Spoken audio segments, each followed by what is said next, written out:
Hello piece people, আমি রাহানুজ্জোহা তন্ময়। সবাইকে Tanmoy dairy farm YouTube চ্যানেলে স্বাগতম। ফার্মের মধ্যে আজকে সকাল থেকে আসা হয় নাই, একটু কাজের ব্যস্ততার জন্য। এখন একটু গরুগুলোকে দেখতে আসলাম।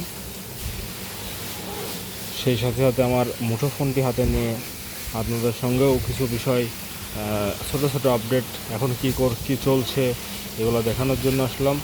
যাই হোক, এখন বাচ্চাগুলোকে গোসল করানোর পরে এখন সবগুলো এই অবস্থা আছে, সব রেস্ট নিচ্ছে। এই যে উপরে সব ছোট ছোট ফ্যান আছে, ফ্যানগুলো চলছে। আর বাচ্চাগুলো মোটামুটি শান্তিতেই আছে দেখতে, যদিও অনেক তীব্র গরম পড়ছে, বাতাসও আছে। দেখেন যে একটা বাচ্চাও কিন্তু হাঁকাচ্ছে না, মানে তাদের কোনো এক্সট্রা গরম লাগছে না। যাই হোক, আজকে একটা আপডেট আপনাদের দিয়ে নেই। আমাদের এখান থেকে আজ একটা ষাঁড় বাচ্চা আমরা বিক্রি করেছি, এক ভাই এসে নিয়ে গেছে। চলুন এদিকে যাওয়া যাক। এদিকে ওই যে সব গোসল টোসল চলছে গরুগুলার।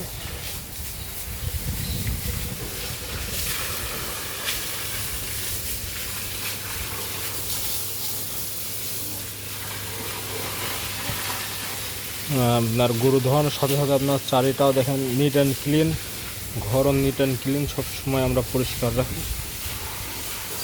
কারণ ময়লা হওয়ার কোনো রকম সুযোগ দেই না আমরা। যত ময়লা তত রোগ জীবাণু, এটা আমরা বিশ্বাস করি। এই জন্য আর কি আমরা সব সময় আপনার 100% পরিষ্কার রাখার চেষ্টা করি। দেখেন আমাদের এখানে গরু আপনার গোসল 2 ধাপে হয়ে থাকে। প্রথম ধাপে আপনার গরুগুলোকে ভিজায় দেয় শরীরটা, ময়লাগুলো শরীরে যে ময়লাগুলো থাকে সে ময়লাগুলো নরম হয়ে যায়। তারপরে আবার ফুল স্প্রে দিয়ে তখন ওই ময়লাগুলো উঠিয়ে দেওয়া হয়।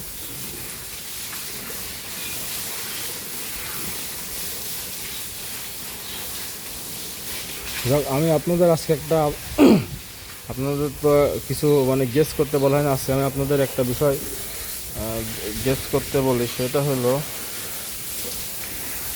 হলো আপনারা দেখি কার আইডিয়া কেমন। আপনারা বলুন যে এই ষাঁড়টার বয়স কত বছর বা কেমন, কয় মাস। এটা আপনারা যারা আইডিয়া করতে পারছেন তারা কমেন্টে বলবেন। মানে আমি এই ষাঁড়টার কথা বলছি। স্যার, এই যে এইটা আমি আপনারা একটু ফুল দেখাই ষাঁড়টাকে। এই যে এটা আপনাদের কাছে একটা প্রশ্ন থাকলো, কারণ আপনাদের তো এইভাবে আজ পর্যন্ত কোনো প্রশ্ন করা হয় নাই। দেখি আপনারা কেমন গেস করতে পারেন। আমি আপনাদের এইটুকু হিন্টস দিতে পারি, এটা আমাদের একটা আইকনিক গরু। মানে আমাদের এটা গাভীর ফার্ম, এখানে কোনো রকম সার রাখা হয় না, কিন্তু এই সারটা রাখা হয়েছে। এই যে পাটাগুলো দেখতে পাচ্ছেন, ওই যে নাভি। আর একে খাওয়ার কিন্তু একদম মানে গাভীর থেকেও কম। একে আমরা স্পেশাল কোনো খাদ্য দিই না।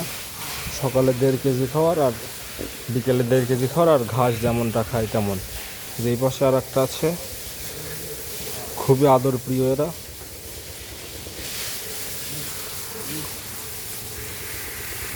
এদের পাগুলো দেখেন, বেশ মোটা মোটা।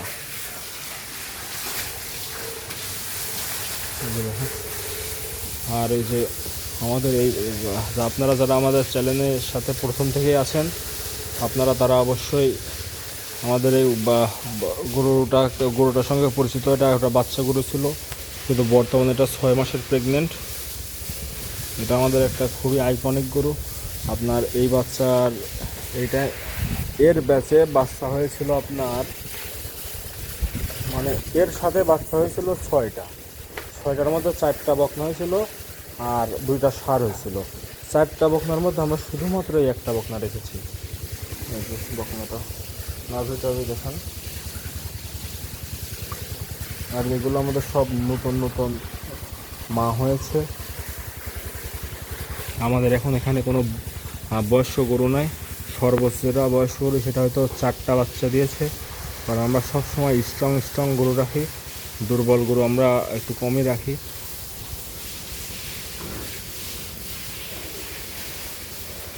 চলুন সামনের দিকে যাওয়া যাক।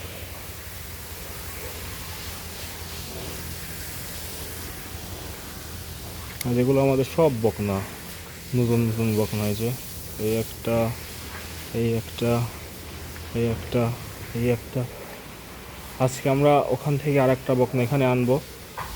এই চিন্তা এখন পর্যন্ত আছে, দেখা যাক কতদূর কী হয়।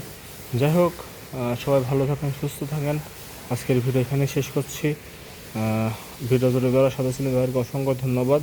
আর আপনারা কিন্তু এই ষাঁড় গরুটার বয়স অবশ্যই আন্দাজ করে আমাকে কমেন্ট করে জানাবেন। ঠিক আছে, এ পর্যন্তই ছিল আজকের ভিডিও। ধন্যবাদ সবাইকে।